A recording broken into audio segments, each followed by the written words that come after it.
Hey, how's it going everyone? My name is Techie and I'm finally back on YouTube, so happy days there. And welcome back to another Cyberpunk 2077 video. In this video, we will be taking a look at the character creator, thanks to CD Projekt finally revealing the E3 gameplay to the public, so we can get an idea of the customization options. Bear in mind, this is all work in progress, so the UI etc. could be heavily changed for launch. First up, you can pick as either a male or female. In the full version, I believe there will be nothing censored, so this blue box will be removed. The character creator is split into 5 segments, and it kicks off with the birth record, and then you can move to background check. Details such as your date of birth, I don't know if you can change that, so if you can make a younger or older character, but it could be a possibility.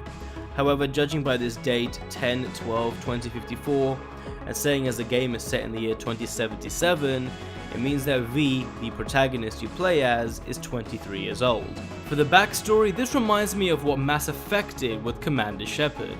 So just for comparison, let's jump into Mass Effect 2's character creator. This is where you would choose your past history and decide if you'd like to be Earthborn or a space colonist, but it also did something interesting, where it would ask for your psychological background, such as if you were a war hero or a sole survivor of a tragic incident. And these details would help build a strong foundation for your character's story, and it would represent what some people may think of you, and it would open up some unique dialogue options and unlock some situations or missions that are catered around your background history. So, in Cyberpunk's case, it's following a similar path, with options such as who was your childhood hero, a key life event such as death of a sibling. These type of options will introduce a more personalized experience for both your backstory and also a psychological aspect. It worked great in the Mass Effect trilogy, and I have no doubt it's going to be just as good, if not better, in Cyberpunk 2077. And finally, when it comes to White Knight City, options such as an ex-lover in town could mean you will bump into them, whereas here we've picked unfinished business, so perhaps we seek revenge. I don't know, but overall, all these decisions will only help add extra layers to V's personal history and mindset. Next is the appearance section. Besides building your character's backstory, the visual aspect is said to be quite in-depth as well, giving you multiple options from not just a facial aspect, but also giving you the ability to change the body shape and go into greater detail with makeup, facial structure, skin and eye modifications, tattoos, body scars and more, so the list goes on and on.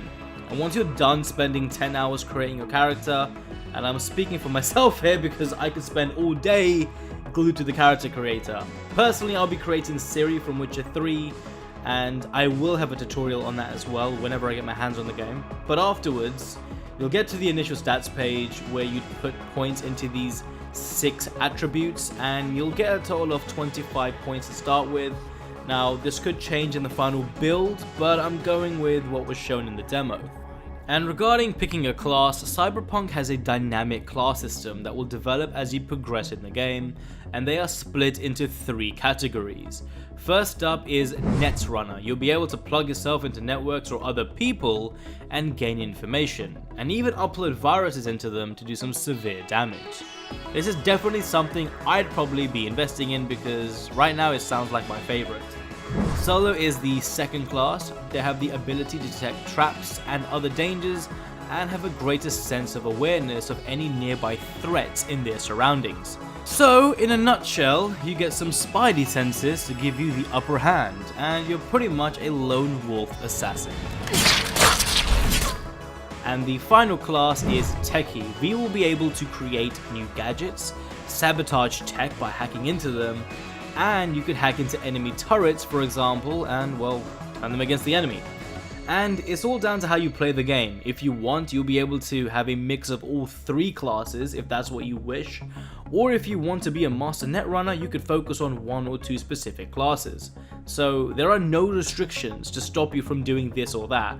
Cyberpunk does well in giving every player various avenues to tackle missions and building your character the way you want. But that concludes this video. Join me next time where I talk about your choices and consequences in missions. and I'll probably have a video regarding tech augmentations as well, so stay tuned for that. And give this video a like if you enjoyed it, and let me know in the comments on your thoughts on the character creator as well. And finally, make sure you hit that subscribe button so you don't miss out on any videos. And I will catch you all next time.